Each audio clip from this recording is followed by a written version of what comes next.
Hello दोस्तों, student point channel पर आप सभी का बहुत बहुत स्वागत है। आप सभी को राधे राधे प्रणाम। तो दोस्तों, कैसे हैं आप सब? उम्मीद है आप सब बहुत अच्छे होंगे और आपकी पढ़ाई भी बहुत अच्छी चल रही होगी। मैं भी बहुत अच्छी हूँ। तो दोस्तों, पिछली वीडियो में हमने कवर किया था अर्थ के आधार पर शब्द भेद। तो आप पिछली वीडियो ज़रूर देखिएगा। और आज मैं आपके लिए लेके आई हूँ रूप या प्रयोग के आधार पर शब्द भेद। तो चलिए वीडियो को स्टार्ट करते हैं। तो दोस्तों, रूप या प्रयोग के आधार पर शब्द भेद जो है वो दो टाइप के होते हैं। पहला है विकारी शब्द, दूसरा है अविकारी शब्द। तो विकारी शब्द किसे कहेंगे? वह शब्द जिनमें लिंग, वचन या कारक के आधार पर मूल शब्द का रूपांतरण हो जाता है, उसे ही विकारी शब्द कहते हैं। यानी ऐसे शब्द जिनमें लिंग, वचन या कारक के आधार पर परिवर्तन होता है, उसे ही विकारी शब्द कहते हैं। विकारी का अर्थ है दोस्तों कि ऐसे शब्द जिनमें विकार आ जाता है। विकार का अर्थ होता है परिवर्तन, यानी परिवर्तन हो जाता है, उसे ही विकारी शब्द कहेंगे। यहाँ पे मैंने नोट करके लिखा है कि विकारी शब्द हम कैसे पहचानेंगे।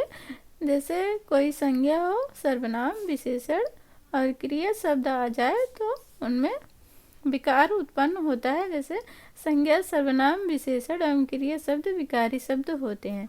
यानी कोई भी संज्ञा हो, सर्वनाम हो, विशेषण हो और क्रिया शब्द हो तो उसे ही विकारी शब्द कहते हैं। संज्ञा, सर्वनाम, विशेषण और क्रिया मैंने पिछली वीडियोज में कवर किया है, तो आप पिछली वीडियो ज़रूर देखिएगा। तो दोस्तों, मैंने यहाँ पे उदाहरण लिखा है। जैसे लड़का पढ़ रहा है, तो यहाँ लड़का है ये संज्ञा है, पढ़ रहा है क्रिया है। तो इसमें एक लड़का है, तो यहाँ पे संज्ञा में देखेंगे हम परिवर्तन आ रहा है। जैसे यहाँ पे लड़का पढ़ रहा है, तो यहाँ तीसरा उदाहरण है लड़के दौड़ रहे हैं। तो यहाँ पे एक लड़का है, लड़का है, और लड़के यहाँ पे कई लड़के हैं, तो लड़का से लड़के बन गया। दौड़ रहे हैं, यहाँ पे पढ़ रहा है, तो ये क्रिया है, तो इसमें भी परिवर्तन हो रहा है। पढ़ रहा है, यहाँ पे दौड़ रहे हैं। उसी तरह लड़की पढ़ रही है, यहाँ पे एक लड़की है, पढ़ रही है। और उसी तरह से अगर हम कहेंगे लड़कियां पढ़ रही हैं, तो यहाँ पे लड़की से लड़कियां बन जाएगा। इसी तरह इस संज्ञा जो है इसमें विकार उत्पन्न हो रहा है। तो अगर इसकी जगह सर्वनाम आ जाए, विशेषण आ जाए, ये क्रिया आ जाए, तो उनमें भी विकार उत्पन्न होता है। तो ऐसे ही शब्दों को विकारी शब्द कहते हैं। अब मैं आपको बता देती हूँ सर्वनाम क्या होते हैं। सर्वनाम जैसे मैं, तू, वह, यह, इसे, उसको, जिसे, कोई, सब आदि। दोस्तों, मैंने सर्वनाम की पूरी वीडियो कवर की है, तो आप उसे देखिएगा, आपको समझ में आएगा।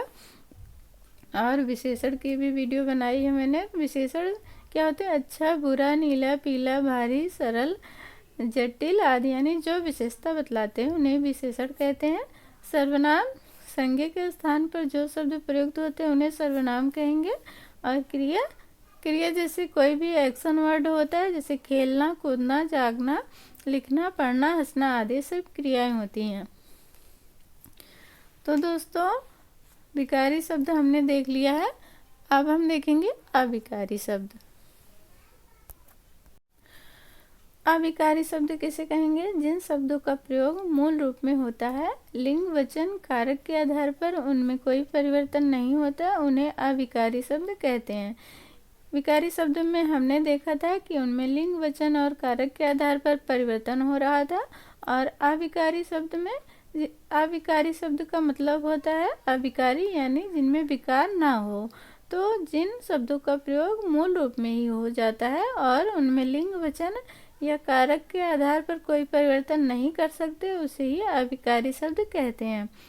जैसे सभी प्रकार के अव्यय अविकारी शब्द होते हैं, यानी जितने भी अव्यय होते हैं हिंदी में वो सब अविकारी के अंतर्गत आते हैं। यानी उनमें विकार नहीं उत्पन्न हम कर सकते, यानी उनमें कोई परिवर्तन नहीं कर सकते। तो अव्यय क्या होते हैं? अव्यय भी दोस्तों मैंने पढ़ाया है, तो आप पिछली वीडियो ज़रूर देखिएगा, तभी आपको समझ में आएगा। तो फिलहाल मैं आपको बता दूं अव्यय क्या होते हैं। क्रिया विशेषण अव्यय। क्रिया विशेषण अव्यय क्या होते हैं? जैसे आज, कल, अब, कब, यहाँ, वहाँ। और संबंध बोधक अव्यय जैसे में, से, पर, के, ऊपर के नीचे यानी जो संबंध बताते हैं, समुच्चय बोधक जो जोड़ने का काम करते हैं, जैसे और, परंतु, या, इसलिए। विस्मयादि बोधक अव्यय, जैसे इसमें खुशी या प्रसन्नता का बोध होता है, जैसे आहा, हा, हाय, ओ, वाह। तो इसमें विस्मयादि बोधक का अर्थ होता है कि इसमें खुशी, प्रसन्नता या दुख का बोध होता है, तो उसके अंतर्गत विस्मयादि बोधक अव्यय आते हैं। दोस्तों, मैंने अव्यय की पूरी क्लास कवर की है, तो आप देखिएगा, आपको समझ में आएगा। तो दोस्तों, यहाँ पे क्रिया विशेषण अव्यय है, जैसे आज है, कल है, अब, कब, यहाँ, वहाँ। अगर इनको हम बदलना चाहेंगे तो ये बदले नहीं जा सकते। जैसे आज वह घर जा रहा है, कल वह आएगा, तो ये ऐसे शब्द होते हैं जो वाक्य में सेम टू सेम ऐसे ही प्रयोग किए जाते हैं, इनमें हम परिवर्तन नहीं कर सकते। यानी कल का कल ही रहेगा, आज का आज ही रहेगा। जैसे और है, परंतु, या, इसलिए, तो ऐसे शब्द इसी तरह से वाक्य में प्रयोग होते हैं, इनमें परिवर्तन नहीं होता है, तो ऐसे शब्दों को अविकारी शब्द कहते हैं। तो दोस्तों, आज हमने देखा विकारी शब्द और अविकारी शब्द। तो पिछली वीडियो ज़रूर देखिएगा और आज की वीडियो भी पूरी वॉच कीजिएगा।